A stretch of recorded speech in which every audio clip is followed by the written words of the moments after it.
You're listening to Audiology. Support our work on Patreon and be sure to submit your requests for topics in the comments below.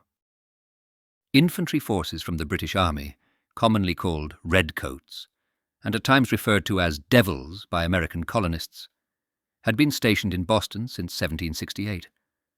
Their presence increased after the arrival of additional naval and marine units to enforce a series of punitive measures the colonists named the Intolerable Acts of 1774. These acts, sanctioned by the British Parliament, were aimed at punishing the Massachusetts Bay Province as retribution for the Boston Tea Party and other forms of dissent. The military and governance of Massachusetts were under the purview of General Thomas Gage, who acted as both the military governor and the commander of approximately 3,000 British troops in Boston. Nevertheless, Gage's influence did not extend beyond the city, where outside its borders, heightened frictions were noticeable between the majority Patriots or Whig supporters and the minority Loyalist or Tory factions, due to the enforcement of the Intolerable Acts. Gage's strategy to ease tensions and prevent conflict focused on discreetly and quickly disarming the local Whig militias by seizing their supplies. This tug-of-war for resources resulted in a sequence of almost bloodless engagements known as the Powder Alarms, culminating in mixed outcomes with both British and Patriot victories. Gage viewed himself as a champion of freedom and struggled to reconcile his roles as colony governor and the head of an occupying military. His inner conflict eloquently captured by Edmund Burke's statement in Parliament. An Englishman is the unfittest person on earth to argue another Englishman into slavery. From the early days of colonial life, militias had been a fixture for self-defense, initially against Native American attacks, and later participating alongside British troops in conflicts such as the French and Indian War from 1754 to 1763. According to the regulations of each New England colony, creating militias of all able-bodied males starting from age 16 was not only customary but mandatory, with some exceptions in place. Although under the aegis of the provincial governments, these New England militias independently elected their leaders. The Massachusetts Government Act, however, eventually enabled Gage to disband the provincial government, at which point the local networks and community affiliations were appropriated by the colonists through the Massachusetts Provincial Congress to counteract the British military threat. As tensions escalated in 1774, colonial leaders solidified their opposition to Britain's modifications to the Massachusetts government by adopting the Suffolk Resolves. This spurred the establishment of a temporary patriot governing body, the Massachusetts Provincial Congress, which also called for militia readiness in anticipation of conflict. The Patriots retained effective control of Massachusetts areas beyond British-occupied Boston, with the British government later in February 1775, declaring that the colony was in rebellion. With intelligence of potential threats to their armaments, about 700 soldiers from the British Army, led by Lieutenant Colonel Francis Smith, received covert instructions to seize and obliterate the military supplies purportedly stockpiled by the Massachusetts militia at Concord. Thanks to efficient intelligence operations, Patriot leaders had forewarning of this impending raid weeks in advance, allowing most weapons and supplies to be relocated.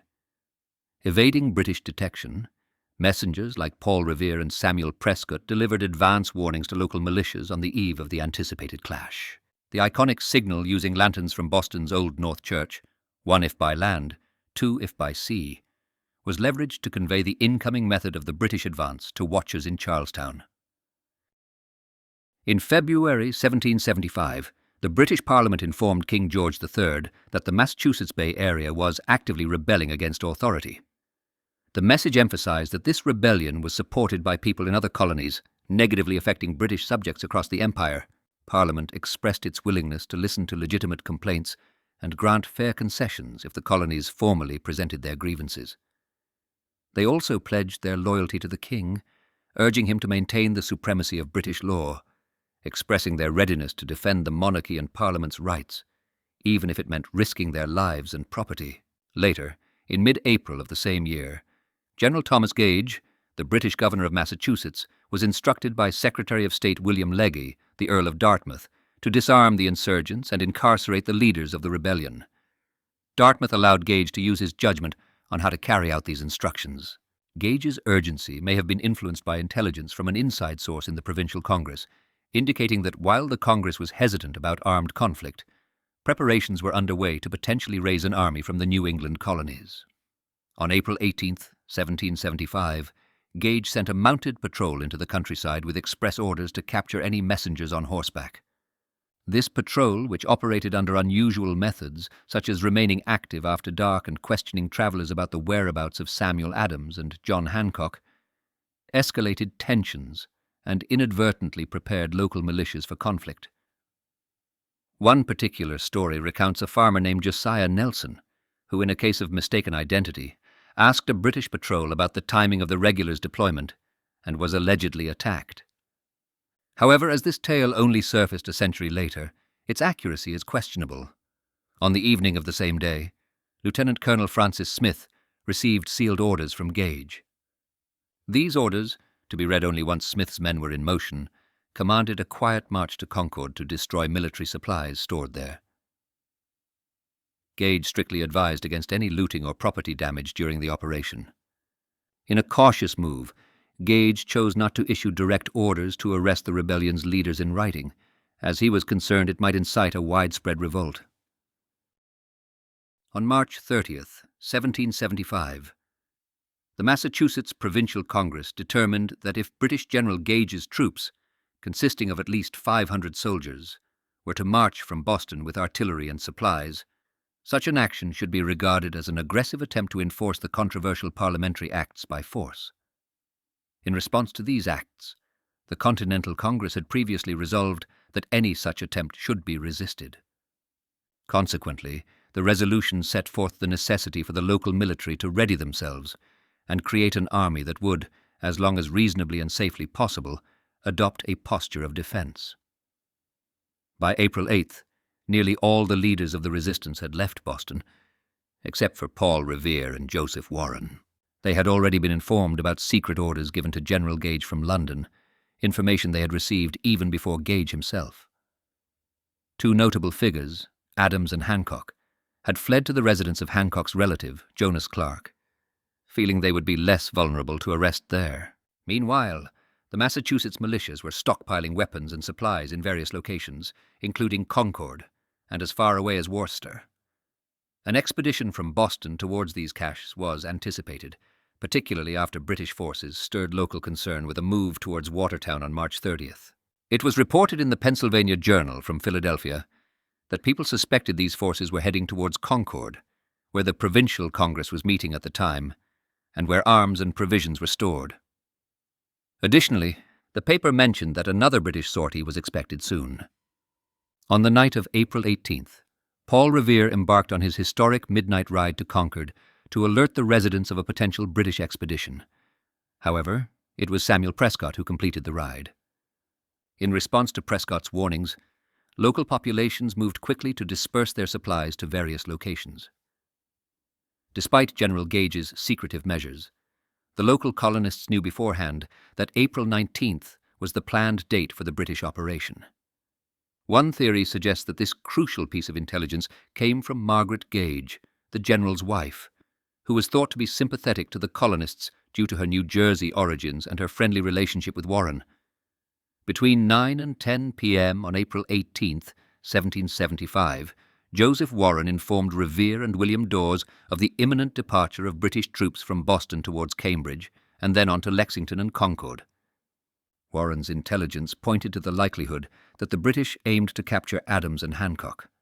Revere and Dawes were thus sent to warn the leaders in Lexington, as well as to raise the alarm with militias nearby, although they were assured the supplies in Concord were secure. Dawes travelled by horse on the southern land route, crossing both Boston Neck and the Great Bridge to reach Lexington.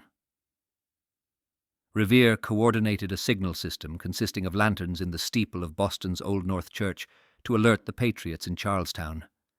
He took a northern water route, crossing the Charles River by boat near the British warship HMS Somerset, despite restrictions on crossings at that time.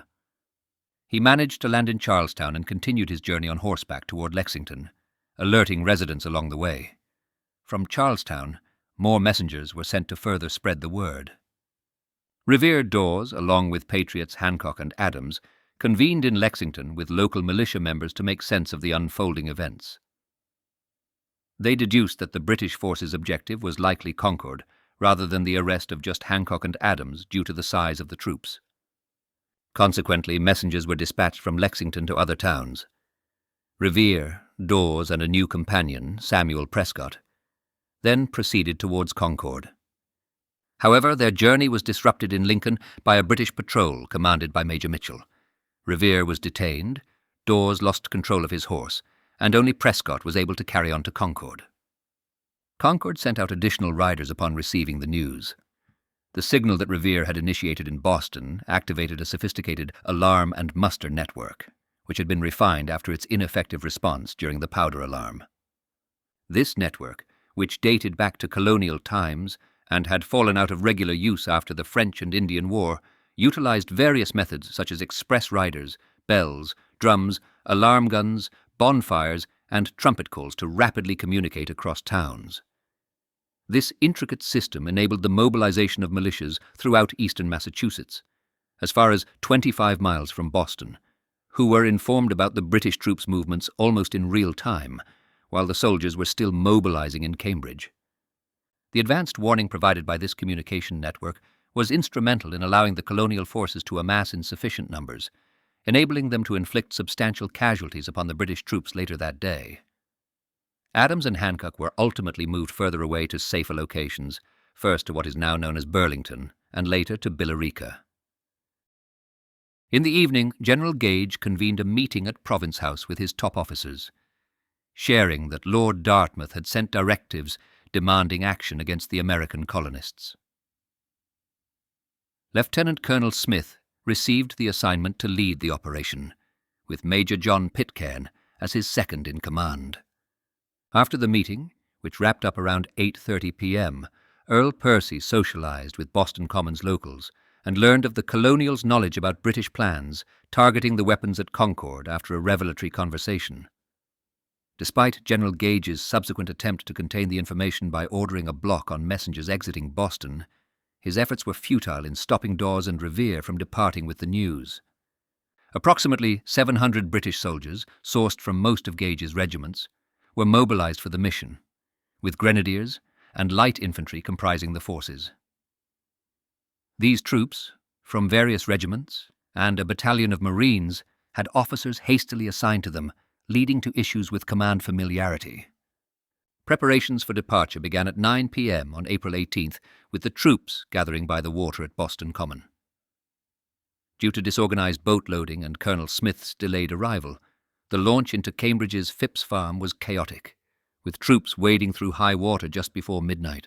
Following a pause to organize equipment, the British commenced their lengthy trek to Concord at 2 a.m., equipped with ammunition, food provisions, and their military gear, though not without discomfort from the wet conditions. Realizing the secrecy of their mission had been compromised, Colonel Smith dispatched Major Pitcairn with light infantry ahead to Concord at around 3 a.m., and at about 4 a.m. requested additional support from Boston, recognizing the need for reinforcements.